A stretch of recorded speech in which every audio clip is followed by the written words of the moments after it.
to dwell forever in your house,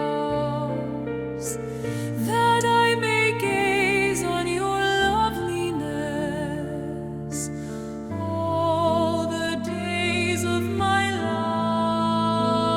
life. Save your people, Lord. Show us the ways to come home. We have been wandering far from your love. Save your people.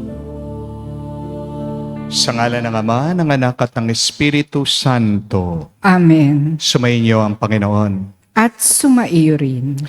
Mga kapatid, habang pinagdarasal natin ang ating mga iba't ibang intensyon, inaasam sa ating buhay, hinihiling ko po na isama niyo ako sa inyong dasal din. Dahil sa araw na ito, aking pinagdiriwang ang 13th Presbyteral Anniversary ko bilang pagkapari.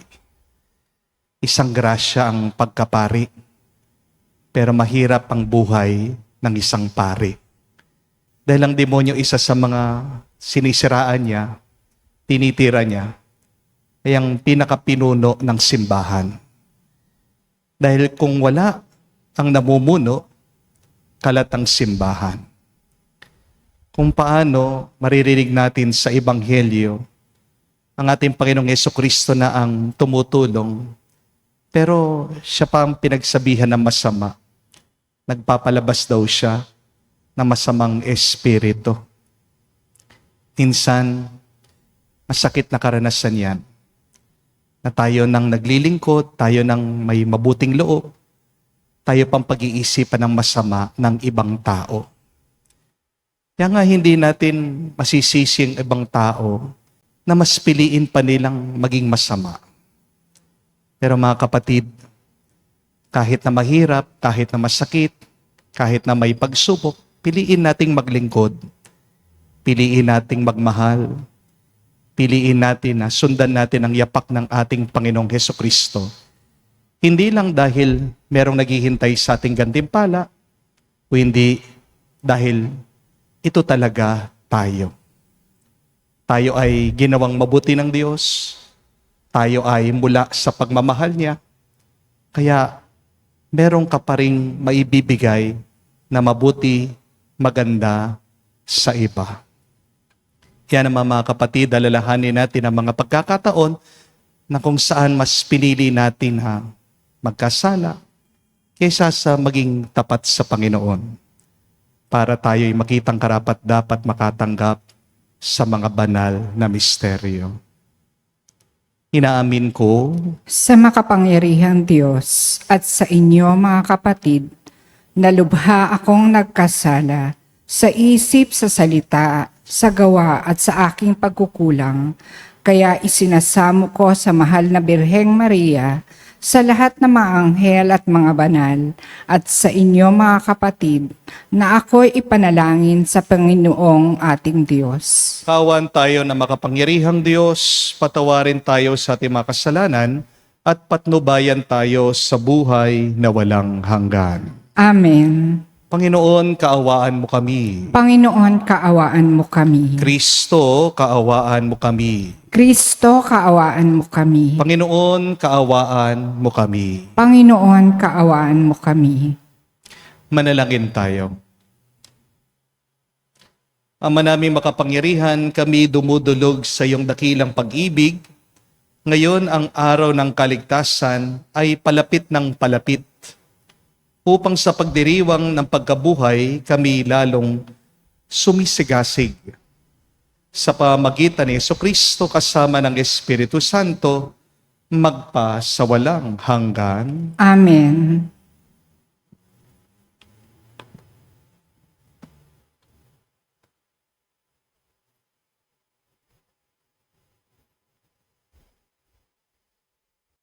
Pagbasa mula sa aklat ni Propeta Jeremias. Sinasabi ng Panginoon, parurusahan ko ang sinumang tumatalikod sa akin at nagtitiwala sa kanyang kapwa, sa lakas ng mga taong may hangganan ang buhay. Ang katulad niya'y halamang tumubo sa ilang, sa lupang tigang at sa lupang maalat na walang ibang tumutubo. Walang mabuting mangyayari sa kanya. Ngunit maligaya ang taong nananalig sa Panginoon. Pagpapalain ang umaasa sa kanya. Ang katulad niya'y halamang nakatanim sa tabi ng batisan. Ang mga ugat ay patungo sa tubig. Hindi ito manganganib kahit dumating ang tag-init, sapagkat mamamalaging luntian ang mga dahon nito.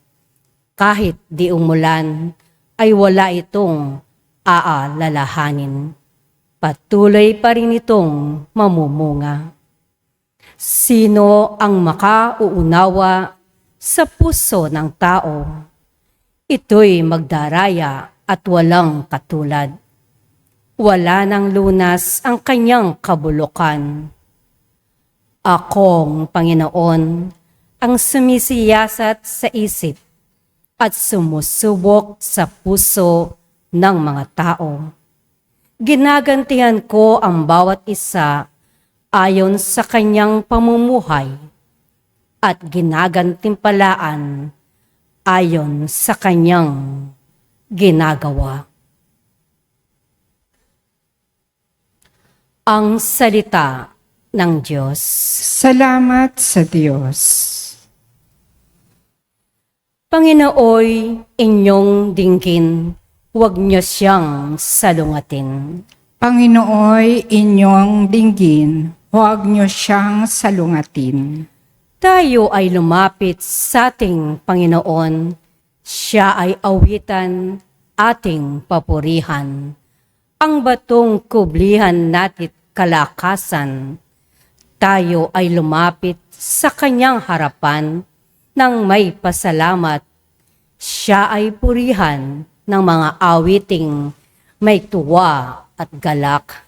Panginooy inyong dinggin, huwag niyo siyang salungatin. Tayo ay lumapit sa kanya'y sumamba at magbigay galang. Lumuhod sa harap nitong Panginoon sa ating lumalang. Siya ang ating Diyos. Tayo ay kalinga niyang mga hirang, mga tupa tayong inaalagaan. Panginooy inyong dinggin, huwag niyo siyang salungatin. Ang kanyang salita ay ating pakinggan. Iyang inyong puso'y huwag patigasin, tulad ng ginawa ng inyong magulang nang nasa Meriba. Sa ilang ng masa, ako ay tinuksot, doon ay sinubok ng inyong magulang. Pagamat nakita ang aking ginawang silang nakinabang. Panginooy inyong dinggin, huwag niyo siyang salungatin.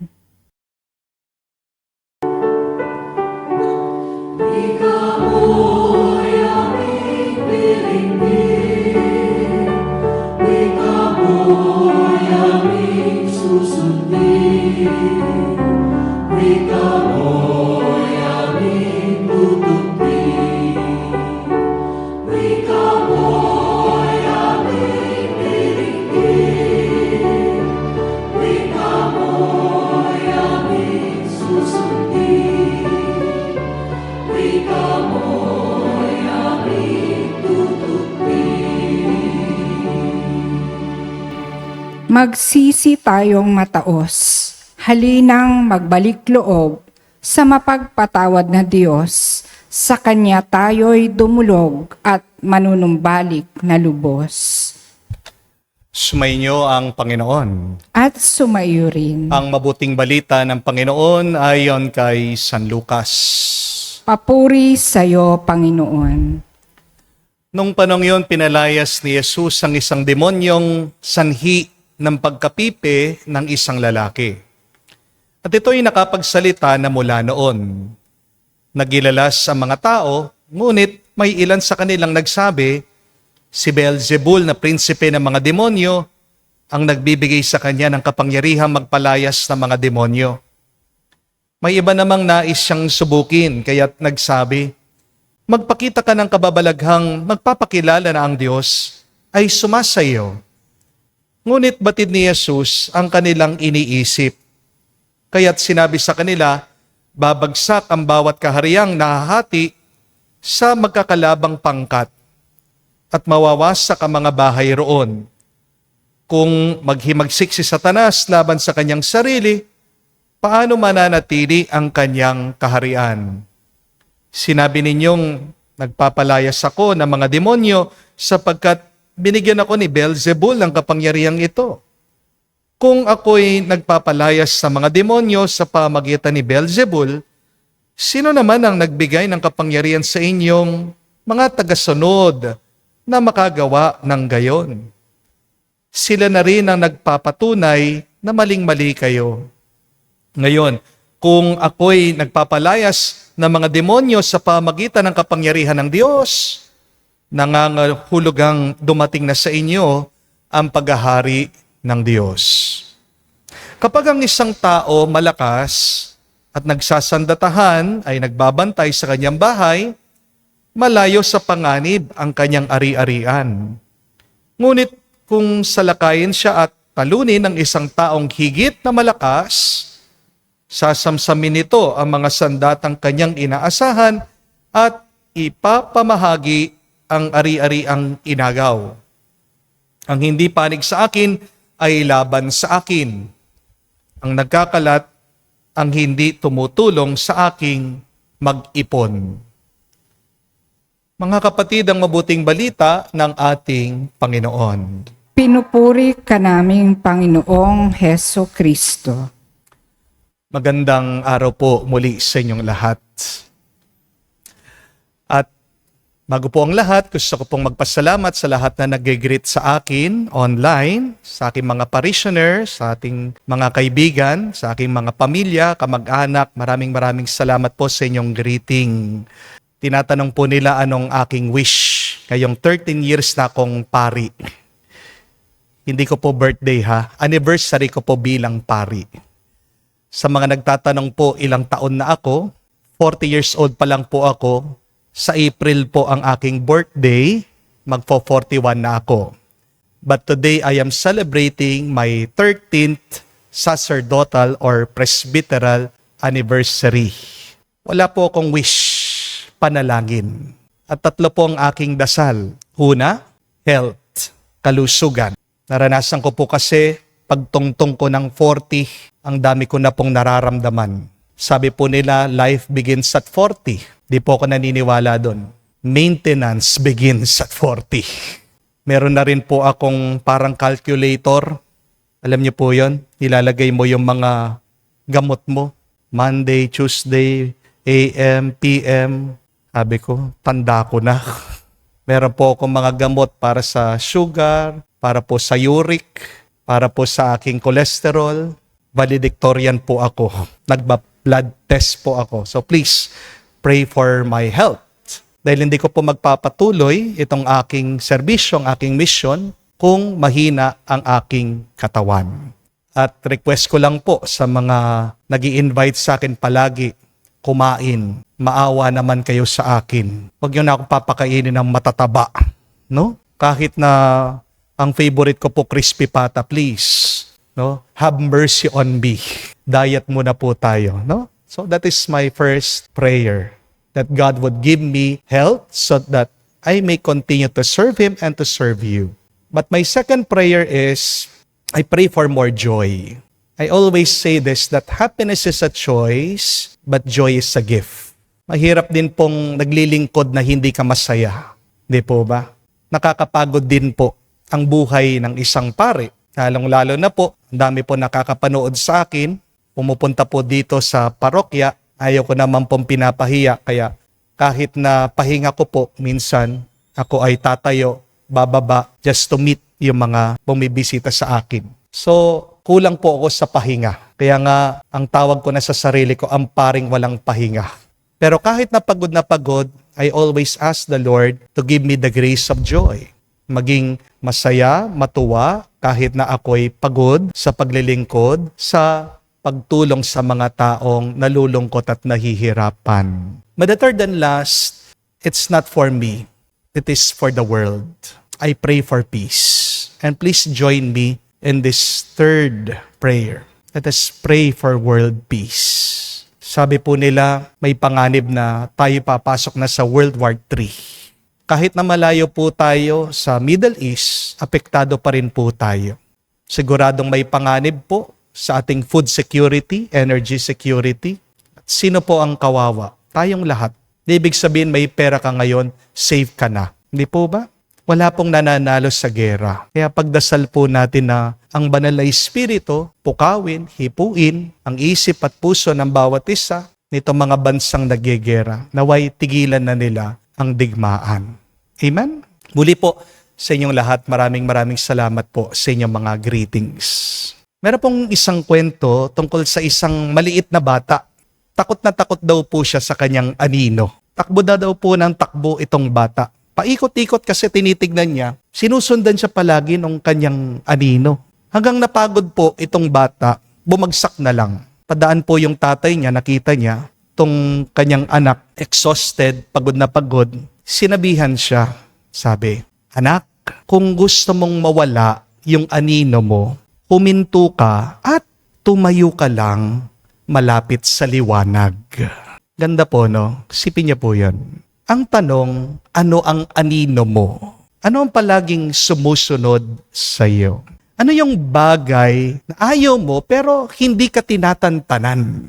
Mga kapatid, tandaan niyo po, ang demonyo natin sa buhay ay parang anino. Hindi sila mawawala kahit na taguan natin sila, iwasan natin sila, pero nawawala lang ang demonyo kung lalapit tayo sa liwanag ng Diyos. Baka kaya hindi ka tinitigilan ng tukso ng demonyo, linayo mo na ang iyong sarili sa Diyos. Amen? Tingnan po natin ang ating nabasang ebanghelyo. Tanging si Jesus lang daw ang nagpaalis sa demonyo dito sa taong inaalihan niya. At ito po ang mahalagang katotohanan na kailangan nating tandaan. Merong mga laban sa ating buhay na hindi natin kayang ipanalo na mag-isa. May mga demonyo sa buhay natin na hindi natin kayang paalisin gamit ang sarili ng nating lakas. Kaya hindi po ako masyadong naniniwala doon sa mga taong sinasabi nila, "Father, kaya ko naman po na tigilan yung pag-iinom kung gugustuhin ko lang po." Talaga ba? Kung kaya mo pala, bakit hindi mo pa ginawa? Bakit hindi mo pa tinigilan? Bakit patuloy ka pa rin hanggang ngayon? Hindi rin po ako basta't naniniwala din doon sa mga nagsasabi po, "Father, kaya ko din naman na di na ako magbabae." Pangako, promise. Pero ilang beses na po na narinig na mga misis yan sa kanilang mga asawa. Paulit-ulit nangangako, pero ganun pa rin. Di po ba? Ganon din po sa mga mahilig magsugal. Sinasabi nila, "Last na to, huli na lang nataya. Promise, hihintuan ko na." Pero bukas, nandun pa rin sa sabungan, nandun pa rin sa kasino. Mga kapatid, aminin po natin, sa sarili nating lakas, mahina tayo. Mahina po tayo sa tukso, sa bisyo, sa galit, sa inggit, sa pride, sa kasalanan. Kasi ang ating Panginoong Jesucristo, siya nang nagsabi, "Without me, you can do nothing." Pero ang mabuti at magandang balita, ito po. Kung mahina tayo sa sarili natin, malakas naman tayo sa tulong ng Diyos. Ano yung nakasulat sa Biblia? "I can do everything through Christ who is with me." Hindi sinabi ni San Pablo some things. Hindi sinabi ni San Pablo certain things. Ang sinabi ni San Pablo, everything through Christ. Kung hindi mo kayang talunin ang demonyo, lalong-lalo ng demonyo ng bisyo mo sa buhay, lumapit ka kay Jesus. Kung hindi mo kayang alisin ang galit sa iyong puso, lumapit ka kay Jesus. Kung hindi mo kayang tigilan yung iyong mga paboritong kasalanan, lumapit ka kay Jesus. Dahil ang hindi mo kayang gawin na mag-isa, magagawa mo sa tulong ng Diyos. Ang problema po kasi sa marami sa atin, gusto nating labanan yung masama, yung demonyo, na wala ang ating Panginoong Jesucristo. Pero pag ginagawa natin ito, para tayong mga sundalo na pumupunta sa gera na walang dalang armas. Pero kapag kasama mo si Jesus, kahit na gaano kalakas ang demonyo, mas malakas ka pa rin kapag kasama mo ang Diyos. Kaya tandaan po natin ito. Hindi ka mananalo sa kasalanan sa sarili mong lakas. Pero mananalo ka sa pamagitan ng biyaya at grasya ng Diyos. Kung meron kang demonyo ngayon sa buhay mo, ano man yan, bisyo, galit, inggit, kataasan, lungkot o kasalanan, huwag mo sasabihin, kaya ko itong mag-isa. Ang sabihin mo, pagdasal mo, Lord, alam ko hindi ko ito kaya, pero alam ko tutulungan mo ako. At kapag si Jesus ang kumilos, walang demonyo ang hindi niya kayang paalisin. Di po ba? Kaya nga, mga kapatid, huwag nating hayaan mabuhay ang demonyo sa ating mga loob. Do not let the evil one live in your mind, in your heart, and in your house. Sabi po ni San Pablo, we are the temple of the Holy Spirit. Pero bakit bad spirit palagi ang nabubuhay sa atin? Baka naman kasalanan mo, pinubuksan mo yung pintuan ng iyong buhay dyan sa masama. Kung magiging malakas ka lang, paano? Sa pamagitan ng pananalangin, pakikinig ng salita ng Diyos, paglapit sa Panginoon, magtatagumpay ka laban sa dyablo. Amen? Meron pong isang kwento tungkol sa isang maton, isang siga. Siya po ay nakatira sa isang barangay.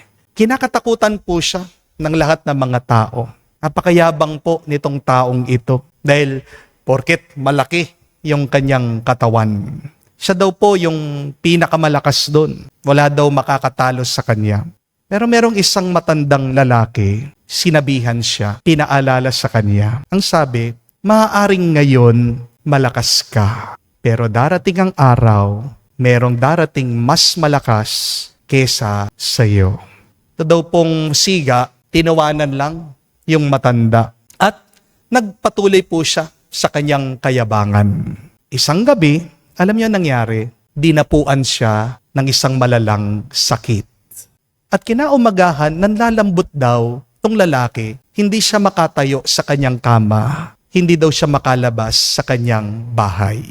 Napadaan daw po yung matanda, binisita yung siga at sinabihan siya, tignan mo na, dumating ang mas malakas kesa sa iyo. Kasi tandaan mo, ang lakas, panandalian lang. Strength is just temporary. Amen? Mga kapatid, maaaring malakas ang tukso ng demonyo sa iyo ngayon, pero wag mong kakalimutan, mas malakas ang grasya galing sa Diyos. The devil may seem strong, and yet our Christ, our Lord, is stronger. Kaya sa banal na misa pong ito, magpatulong tayo sa Diyos na kapag nararamdaman natin na tatalo tayo'y nadadapa sa tukso, sa masama, sana wag tayong sumuko. Wag lang tayong tumakbo. Wag lang natin iwasan ang masama. Kung hindi, lumapit tayo sa liwanag ni Kristo. Hilingin po natin, naway tanggapin natin ang Banal na Espiritu. Ito ay manahan sa ating mga isip, sa ating mga puso, para tayo maging malakas at magwagi tayo sa masama ngayon at magpakailanman. Amen. Tumayo po tayo. Habang tayo'y natitipon kay Kristo na nangingibabaw sa lahat ng kasamaan, buong pagtitiwala tayong lumapit sa Ama, taglay ang ating mga kahilingan. Ating sabihin, Panginoon, dinggin mo kami. Panginoon, dinggin mo kami.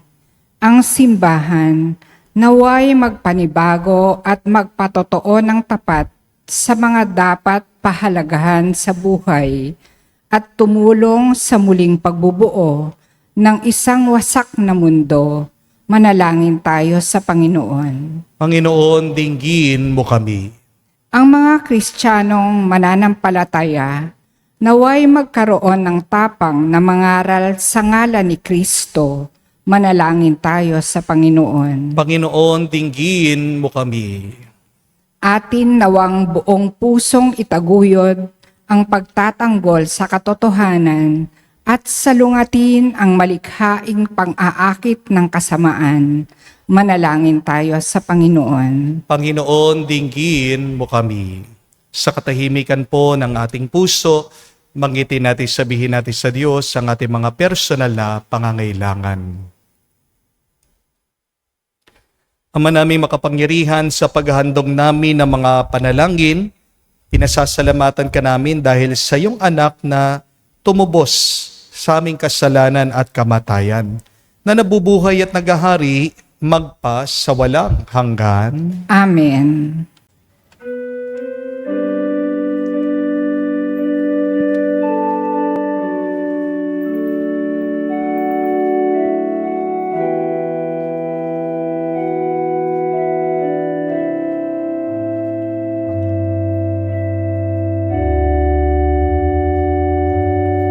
Handog namin sa iyo, Ama,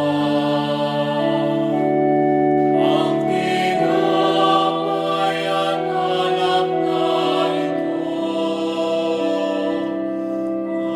Handog ng bayang umaasa, sumasamba nagmamahal sa'yo. Naway dalhin ng iyong anghel ang aming panalangin sa iyong nahampanan, katulad ng halimuyak ng insenso umaakyat sa kalangitan. Handog namin sa iyo, Ama, ang tinapay at alak na ito. Handog ng bayang umaasa, sumasampat nagmamahal sa'yo. Manalangin kayo mga kapatid para ang ating mga paghahain ay kalugdan ng Diyos amang makapangyarihan. Tanggapin nawa ng Panginoon itong paghahain sa iyong mga kamay, sa kapurihan niya at karangalan, sa ating kapakinabangan at sa buong sambayanan niyang banal. Ama naming lumikha, upang iyong kalugdan ang aming mga alay, dalisayin mo kami sa lahat ng kasalanan, at huwag mong ipahintulot na kami masilaw ng sakinang na mga huwad na kaligayahan. O hindi itaguyad mo kami ng aming makamtan, ang iyong pangakong gantimpalang lantay, sa pamagitan ni Jesucristo kasama ng Espiritu Santo, magpa sa walang hanggan. Amen. Sumainyo ang Panginoon. At sumaiyo rin. Itaas sa Diyos sa inyong mga puso at diwa. Itinaas na namin sa Panginoon. Pasalamatan natin ang Panginoong ating Diyos. Marapat na siya ay pasalamatan. Ama naming makapangyarihan, tunay nga marapat ikaw ang aming pasalamatan sa pamagitan ni Jesucristo na aming Panginoon. Minarapat mo ang pagtitiis para sa naghihirap ay maging tagapagpahiwatig ng pasasalamat ng aming inihahain ngayon sa iyong hapag. Ang iyong anak ay ulirang tagapagbigay ng pagsasaluhan sa mga nagugutom at mga nauuhaw. Sa pagsunod namin sa giliw mong anak, ang pagkamawain mo ay aming ginaganap upang ang pag-iimbot ay mapawing lahat sa aming pag-uugali at gawaing binabalak. Kaya kaisa na manghel nagsisiawit ng papuri sa iyo na walang humpay sa kalangitan, kami nagbubunyi sa iyong kadakilaan.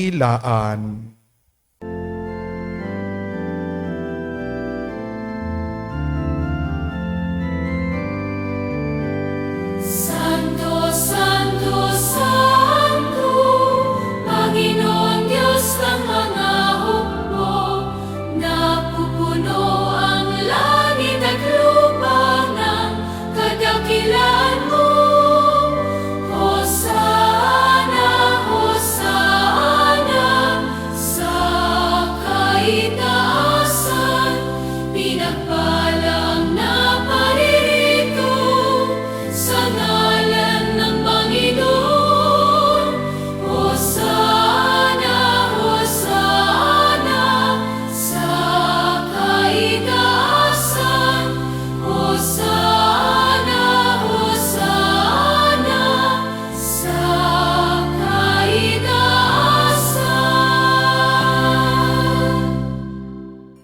Ama naming banal, ikaw ang bukalan tanang kabanalan. Kaya't sa pamagitan ng iyong Espiritu, gawin mong banal ang mga kaloob na ito upang para sa amin maging katawan at dugo ng aming Panginoong Heso Kristo. Bago niya pinagtiis ang kusang loob na maging handog, hinawakan niyang tinapay, pinasalamatan kanya. Pinaghati-hati niya iyon, inabot sa kanya malagad at sinabi, tanggapin ninyong lahat ito at kanin. Ito ang aking katawan na ihahandog para sa inyo.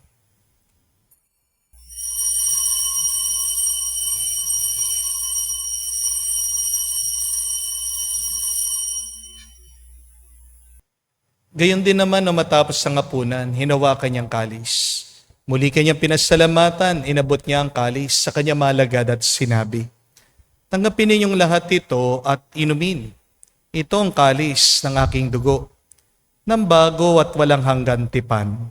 Ang aking dugo na ibubuhos para sa inyo at para sa lahat, sa ipagpapatawad ng mga kasalanan. Gawin ninyo ito sa pag-aalaala sa akin.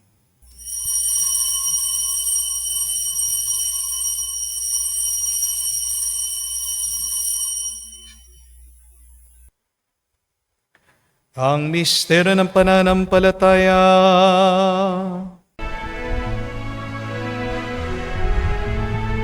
Sa krus mo at pagkabuhay, kami natubos mong tunay. Oong Jesus, naming mahal, iligtas mo kaming tanan, ngayon at magpakailanman. Ama, ginagawa namin ngayon ang pag-alaala sa pagkamatay, muling pagkabuhay ng iyong anak. Kaya tinialay namin sa iyong tinapay nagbibigay buhay at ang kalis na nagkakaloob ng kaligtasan. Kami nagpapasalamat dahil kami yung minarapat na tumayo sa harap mo para maglingkod sa iyo. Sinasamo namin kami magsalo-salo sa katawan at dugo ni Kristo ay mabuklod sa pagkakaisa sa pamagitan ng Espiritu Santo. Ama, lingapin mong iyong simbahan, naganap sa buong daigdig. Puspusin mo kami sa pag-ibig. Kaisa ni Leon ang aming Santo Papa, si Florentino aming Arsobispo ng Tanang Kaparian. Alalahanin mo rin ang aming mga kapatid na nahimlay. May pag-asang sila'y muling mabubuhay. Gayon din naman lahat ng mga pumanaw. Kawan mo't sila't patuloyin sa iyong kaliwanagan. Kawan mo't pagindapatin kaming lahat na makasalo sa iyong buhay na walang wakas. Kaisa na Mahala Birhen Maria, Ina ng Diyos, kaisa ni San Jose ang kanyang malwalhating esposo. kaisa ng mga apostol, lahat ng mga banal, na namuhay dito sa daigdig na kalugod-lugod sa iyo. May pagdiwang nawa namin ang pagpupuri sa ikararangal mo sa pamagitan ng iyong anak aming Panginoong Jesucristo. Sa pamamagitan ni Kristo, kasama niya at sa Kanya, ang lahat ng parangal at papuri ay sa iyo, Diyos Ama, makapangyarihan, kasama ng Espiritu Santo, magpasawalang hanggan.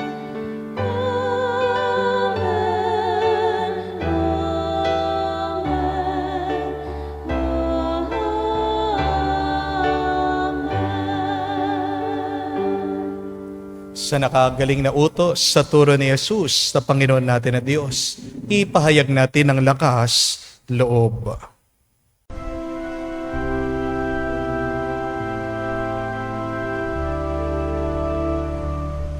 Ama namin, sumasalangit ka, sambahin ang ngalan mo, mapasa amin ang kaharian mo, sundin ang loob mo dito sa lupa, para lang sa langit. Bigyan mo kami ngayon ng aming kakanin sa araw-araw, at patawarin mo kami sa aming mga sala, para ng pagpapatawad namin sa nagkakasala sa amin. At huwag mo kami ipahintulot sa tukso, at iadya mo kami sa lahat ng masama. Hinihiling namin kami, Adya, sa lahat na masama, pagkalooban ng kapayapaan araw-araw, ligtas sa kasalanan, at ilayo sa lahat ng kapahamakan. Samantalang aming pinanabikan ang dakilang araw ng pagpapahayag ng tagapagligtas naming si Jesucristo. Sapagkat iyo ang kaharian at ang kapangyarihan at ang kapurihan magpakailanman. Amen. Panginoong Jesucristo, sinabi mo sa mga apostol, kapayapaan ang iniwan ko sa inyo. Ang aking kapayapaan binibigay ko sa inyo. Tungayan mo ang aming pananampalataya at huwag ang aming pagkakasala. Pagkalooban mo kami ng kapayapaan at pagkakaisa ayon sa iyong kalooban, kasama ng Espiritu Santo, magpa sa walang hanggan. Amen. Kapayapaan ng Panginoon ay laging sumainyo. At sumaiyo rin. Magbigayan po tayo ng kapayapaan sa bawat isa. Pisuyo niyo po, kapayapaan po sa inyong lahat.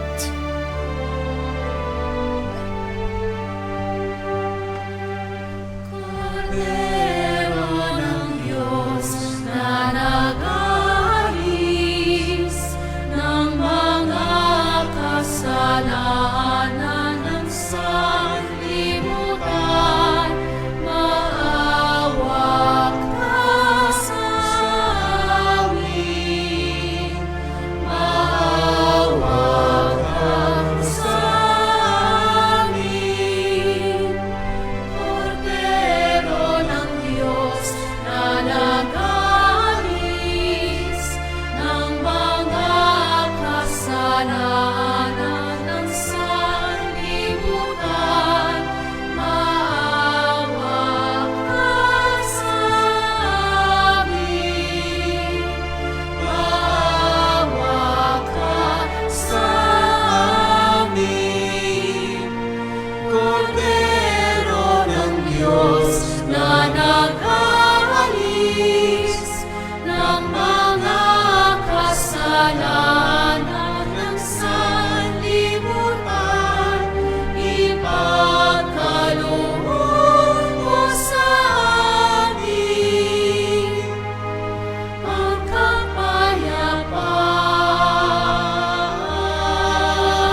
Mga kapatid, naririto ang ating Panginoong Jesucristo, ang kordero ng Diyos.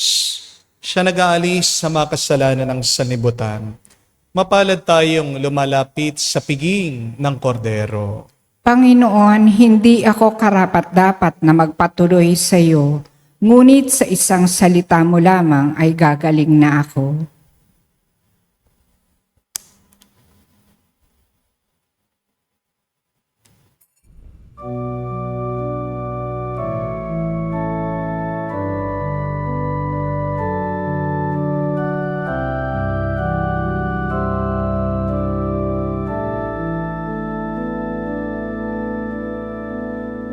Minsan isang takip silim,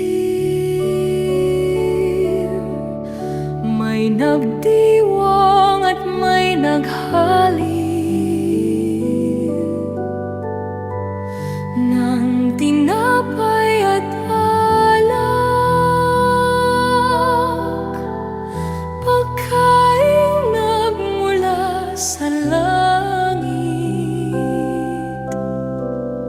Minsan isang takip silim, may lumuhong nananalangin. Ang tadhana'y huwag mangyari, ngunit kung nais siyang tututin, kasama-sama natin siya. Ang puso natin babaguhin, ang hain niya ay tanggapin, kahit hindi na takip silim.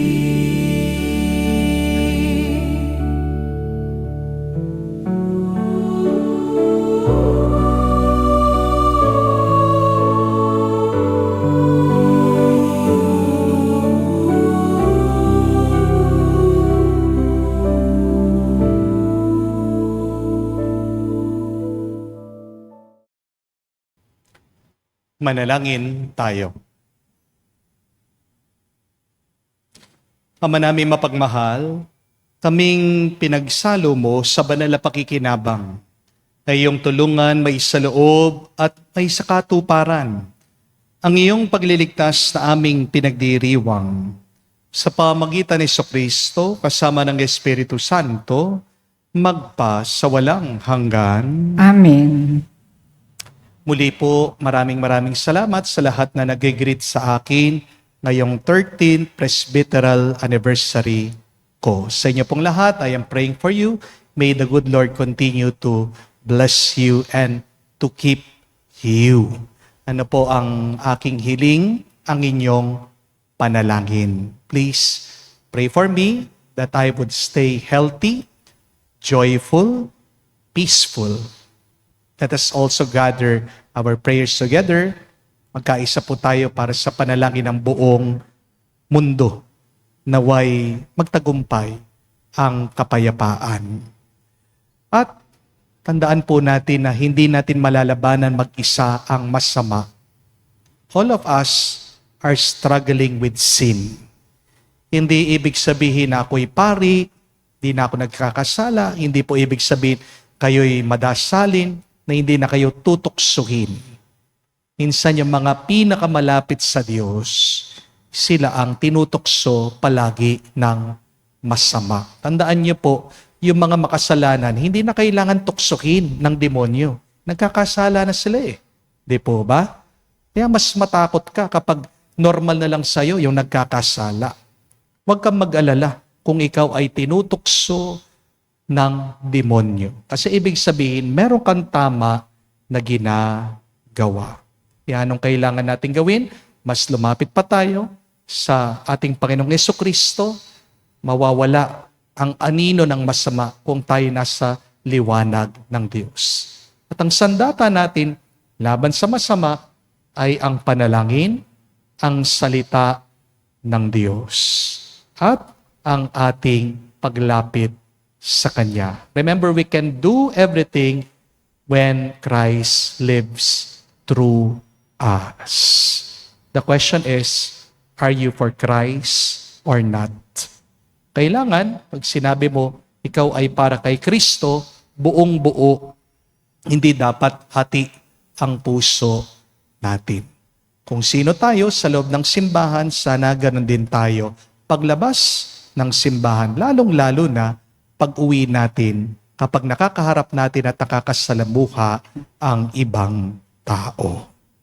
Sumainyo ang Panginoon. At sumaiyo rin. At kay basbasan ng Diyos, makapangyarihan sa lahat, sa ngalan ng Ama, ng Anak, ng Espiritu Santo. Amen. Ang ating misa ay natapos na, humayo kayo sa kapayapaan ni Kristo. Salamat sa Diyos.